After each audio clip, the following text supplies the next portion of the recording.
Welcome to Private Club Radio, your weekly source for industry education, news and discussion. Broadcasting from Tampa, Florida, ladies and gentlemen, here is your host, Gabriel Aloisi. Hey, welcome to another edition of Private Club Radio, now part of the Golf Radio Network.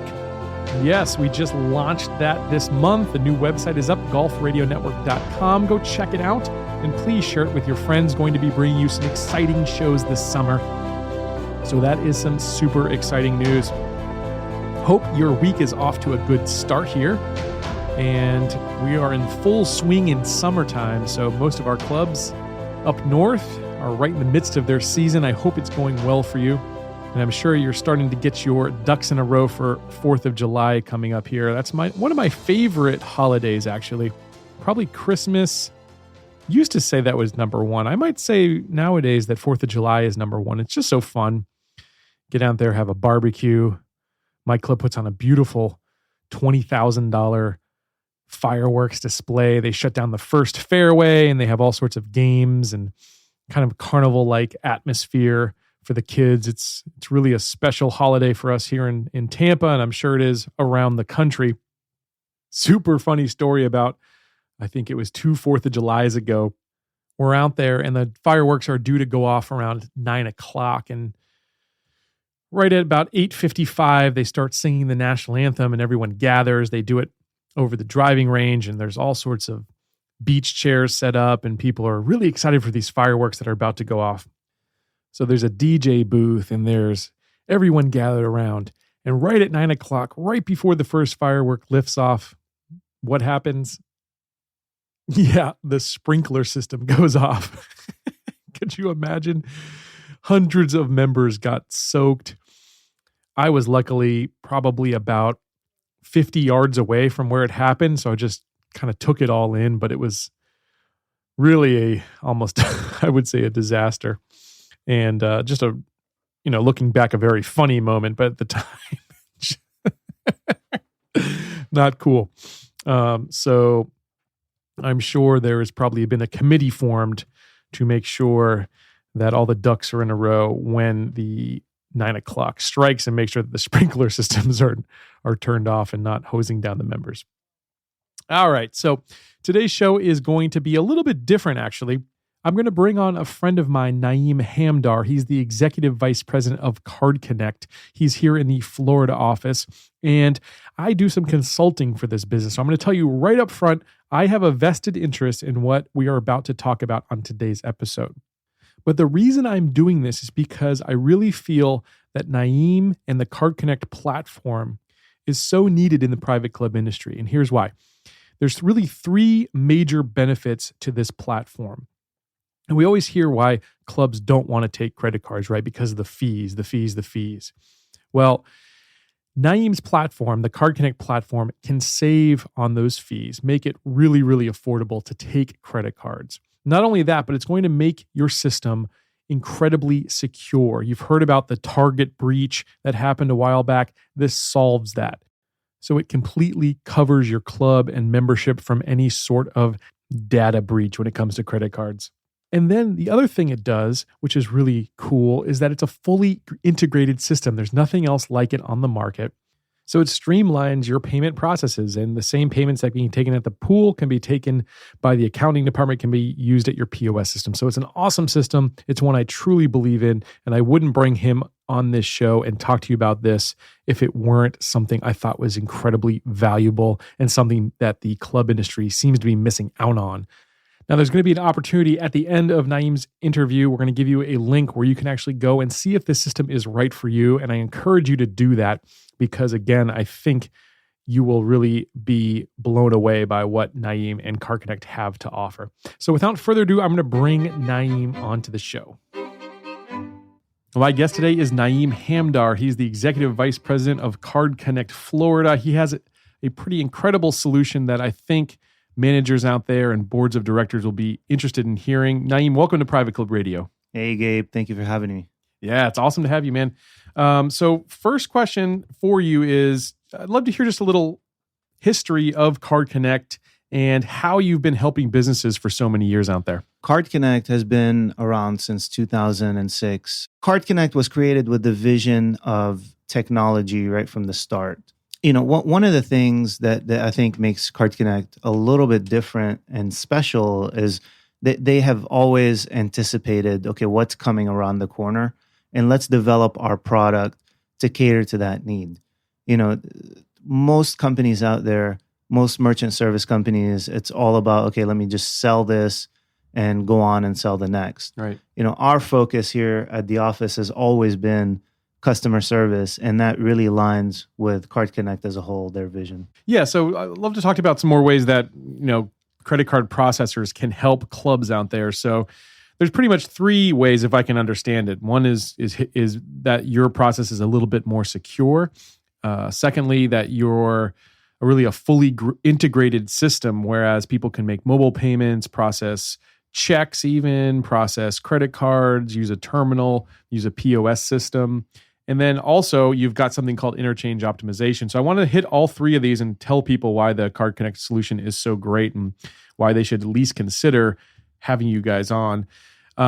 Let's start off with that first one, which is security. Why is security such a big concern right now? And what is CardConnect doing to really ease some of those concerns? Well, security at this day and age, is huge. And the reason that is huge, if you think about it, when people go to rob you, they're no longer coming to you and taking your cash, right? They're stealing your data.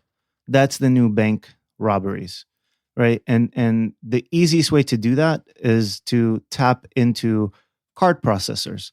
So if somebody can come in and take all of the data for all of the credit cards out of your system and essentially sell that on a black market or go run those cards, they have millions of dollars worth of information. So the more that you could protect that, the better. Our solution, is a patented solution, and it's one of a kind.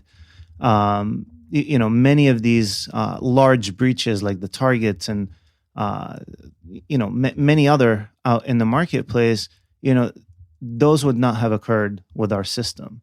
Now, the breach would have occurred, but the data that they've got would be useless, because what happens on our system is, we essentially sit outside of the point of sale.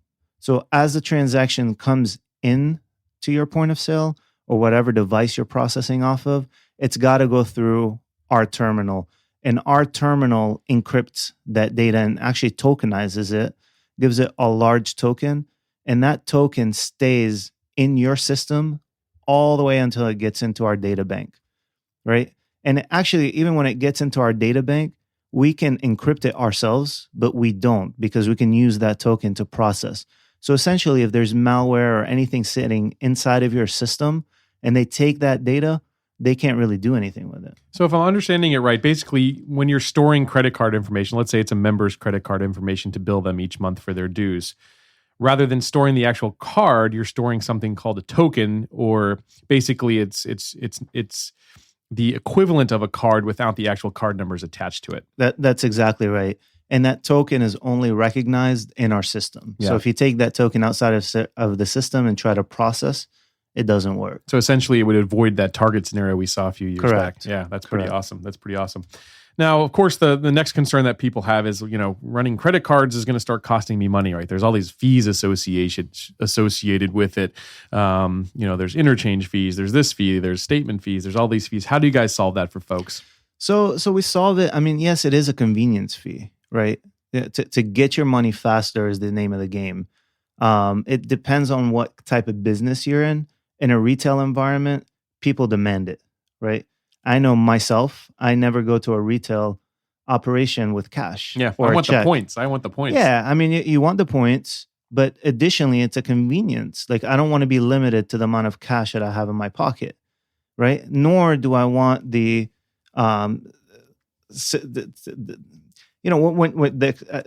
exposed that I have a certain amount of cash so I could get robbed. Yeah, right. You don't want to pull out the wad. Yeah, if somebody comes out and says, "Hey, give me your money," I say, "All I have is my cards. You can have my cards, and I'm going to cancel them as soon as you leave." Yeah.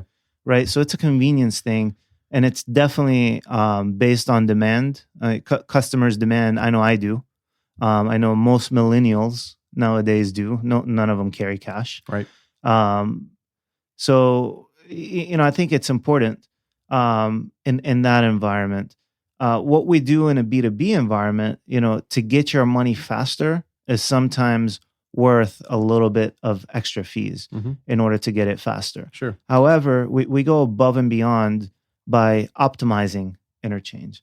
So what that means on a high level is we make the transaction more secure and we feed more data to it in order to get the best possible qualification. So when a credit card company is charging a fee, they're charging a fee based on the credit worthiness, or not so much credit worthiness, but the fact that this is going to be not a fraudulent transaction. That's really where it's the risk that they're taking. Correct. And you're minimizing that risk. So the more that you can essentially make the transaction less risky, right? The better pricing that you're going to have. And it could be along the lines of, adding a purchase order, or giving the transaction more of a profile, right? The more profile that you give a particular transaction, the better off you are in terms of rates. Sure. But the other thing that we do is also in our system, you can add a convenience fee, right? So there's a particular section so you could add in our system 2% or whatever. Yeah, it you is could to add 2%. avoid that. But we also... And people will probably still pay that because they still want to get their points. Correct. So a lot of times you see that with other businesses where they're actually wanting, oh yeah, well, give me the 2%. Correct. And we actually have a suite of products that, we add in order to make just life easy in general. We have automatic billing, where if you have a certain amount that you're billing each customer, that has value. Sure. That has value. And it takes away from your administrative duties. Right.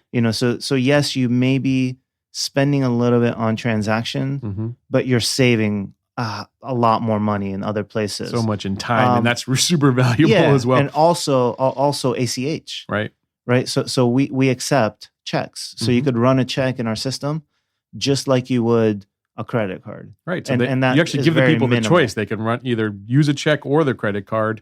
And you said the charge is minimal. It's like 35 cents or something. Correct. Yeah. So if you want to process a check for 35 cents, to me, like, I'm a business owner, Naim. So when I get a stack of checks, my day is to go through them on Friday, and I stamp all the checks. I have to enter them all into QuickBooks. I've got to generate the deposit slip. I've got to take that deposit slip with the checks down to the bank, and it's it probably takes, it's not a ton of time, but it's an hour of my day that could have been saved if I could just take a check in your system, just log in, boom, hit the button, and I don't have to deal with all that work. So I really think that's a huge time saving that far outweighs the minimal fee. Yeah, and I mean, think about the security aspect of something. Right. If you lose a check, what happens? Sure. You're going to go back to your customer and say, hey. Yeah, I've had to do that. I've lost checks before. Yeah, it's true. Well, too bad, tough luck. Right. And they can't tell you that the check's in the mail either.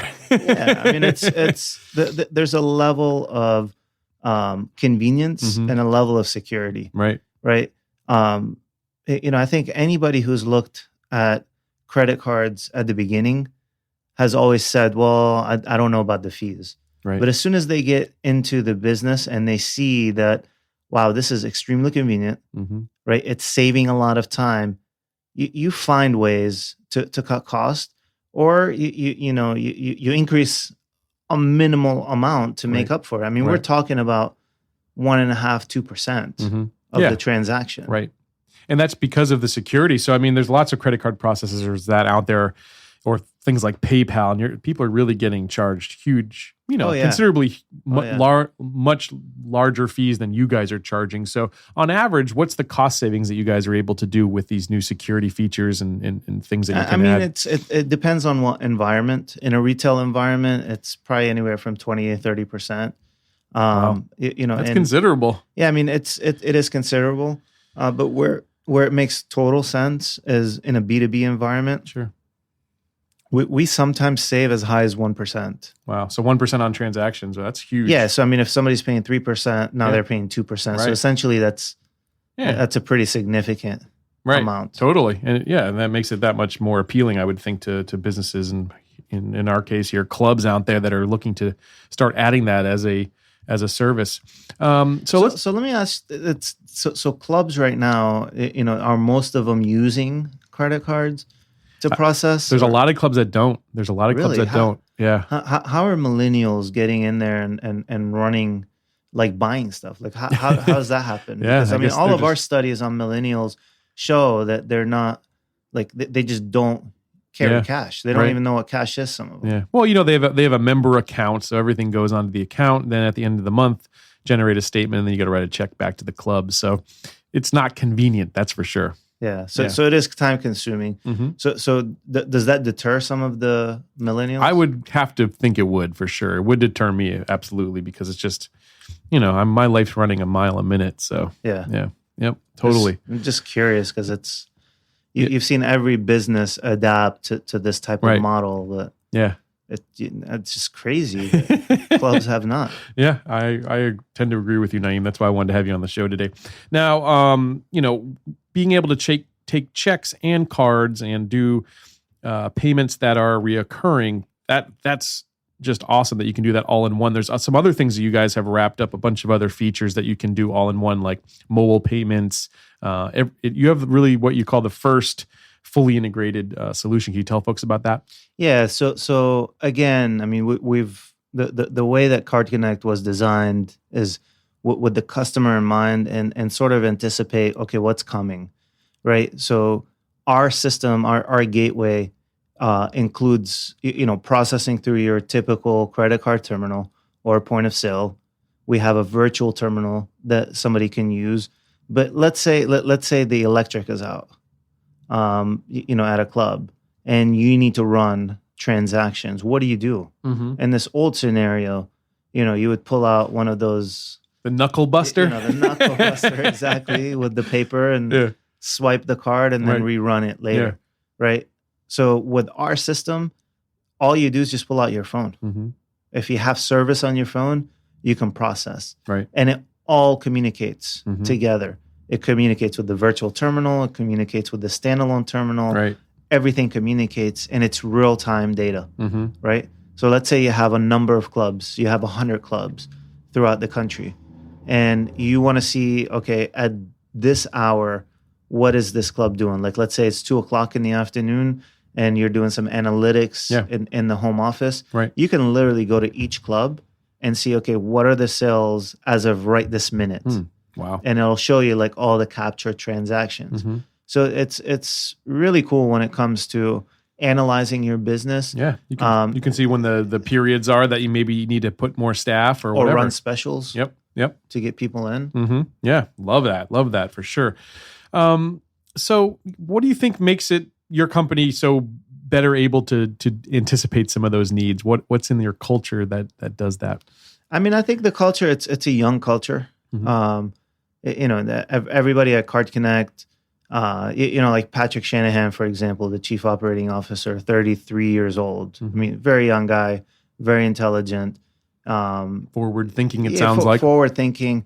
Jeff Shanahan, the CEO, who's, Brian's brother. Sure. Brian's completely out of the picture now. But Jeff Shanahan, totally forward thinking. Mm-hmm. And most of the staff, it's the Apple kind of visionaries within this space. Yeah. Right. And it's continuously thinking, okay, how can we better have focus when dealing with our customers? Sure. Right. And it's very niche-y, right? So our focus is not a million different things. Our focus is just B2B. Right. Let's just do that well, and let's own it. Mm-hmm. Yeah, love it. Now, does it take a lot to get started, or is it a huge hassle to switch over if I'm already using, maybe my bank system or something like that? Is it a big deal to switch over to you guys? I would say we switch people every single day, and it's probably one of the easiest things to do. Mm-hmm. Right. Basically, here's how it goes. Right. A customer gets referred to us, or a customer calls us and says, "Hey, I want a rate review." They send us a statement. As soon as we get the statement, we have a probably 24 to 48 hour maximum turnaround where we analyze every bit of the statement to see, okay, where are your rates qualifying? Mm-hmm.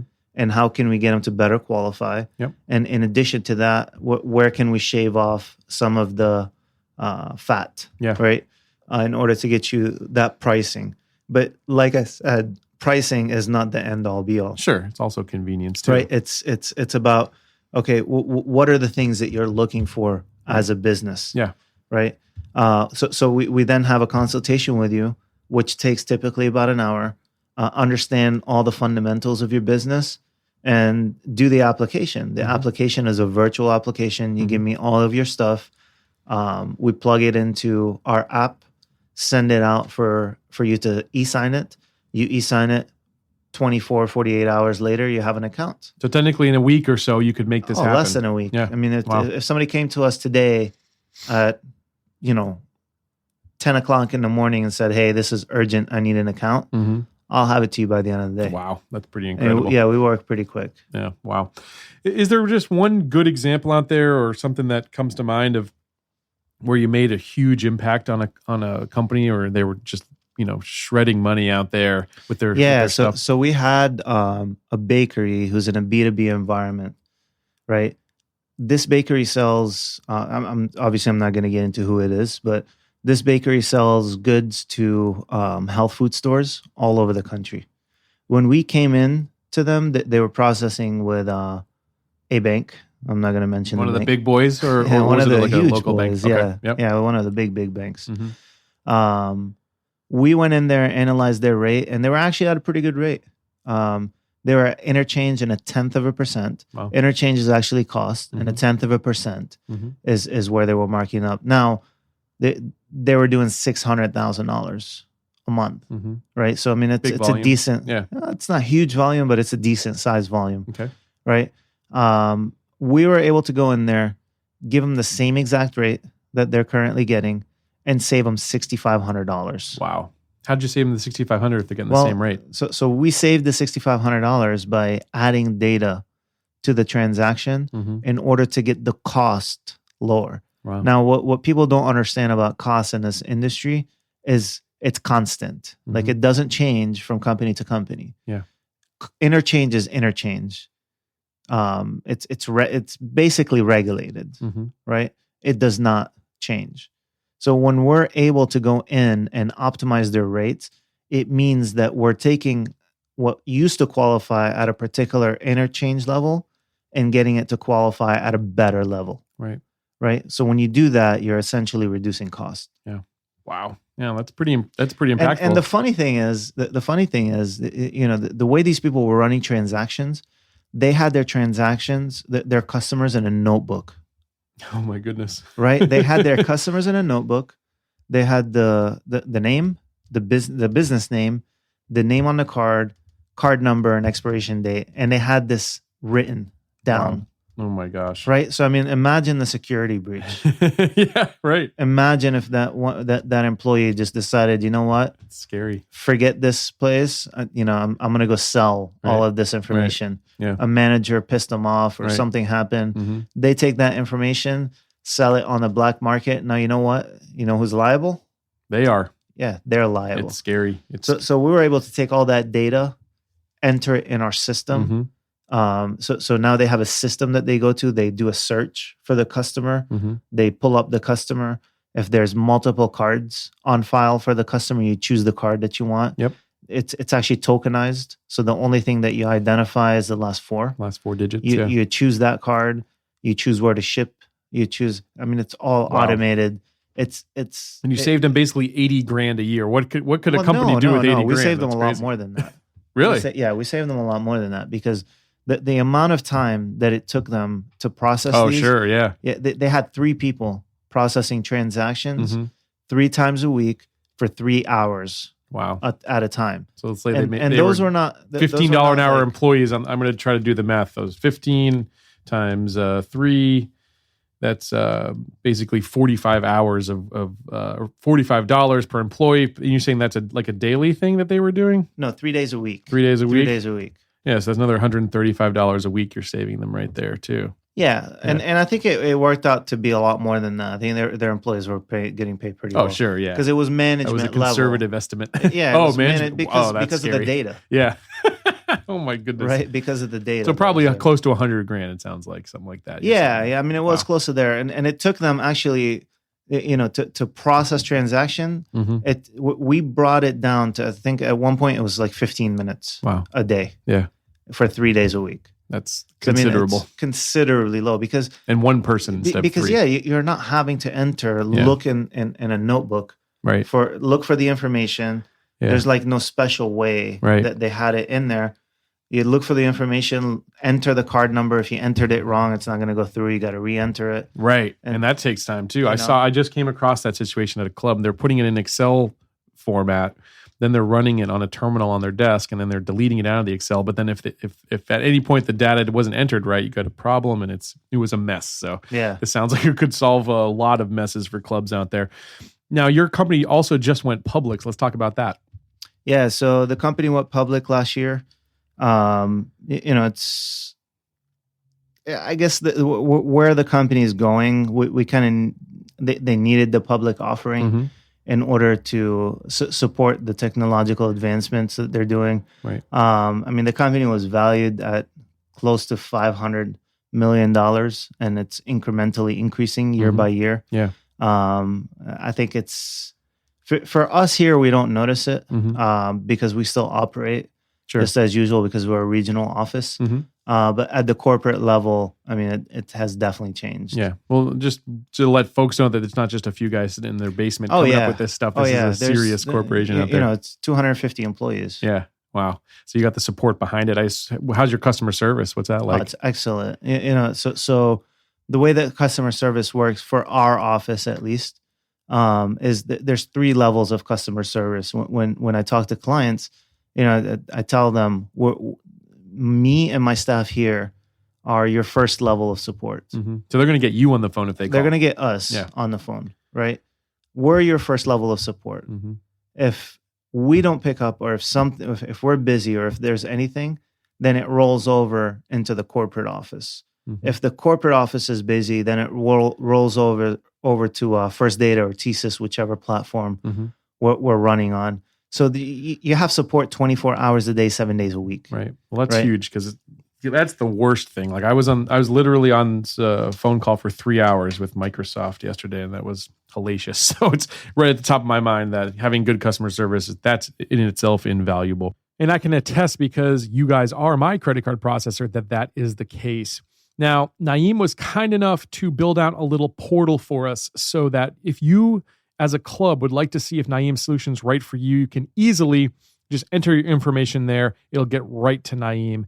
And if you want to take the extra step further, you can actually even upload a credit card statement, and Naim will do a review for you at absolutely no charge and see where he can save you some money, make you a little bit more secure, and just make your life a lot easier. If you'd like to take that step, the website portal is privateclubradio.com/cc. CC for CardConnect, CC for credit card, however you want to think about that, but privateclubradio.com/cc. I highly recommend that you do that. It's saved me and my customers a lot of money and a lot of time, and totally worth it. Naim, thank you so much for coming on Private Club Radio. It was a pleasure to have you on. Awesome. Thanks, Gabe. Well, that's going to do it for this week's episode of Private Club Radio. Hope you go out and crush it this week. If there's anything I can do to help support you, just let me know. Drop me a line over at privateclubradio.com. While you're there, why not go vote for the next episode? Always taking suggestions on what people want to hear, because I want to deliver a show of value for you. That's at privateclubradio.com/vote or on our mobile app. Whether you have an iPhone or an Android, just go over to your app store of choice and download the Private Club Radio app. I'll see you back here next week. And until then, here's to your membership success.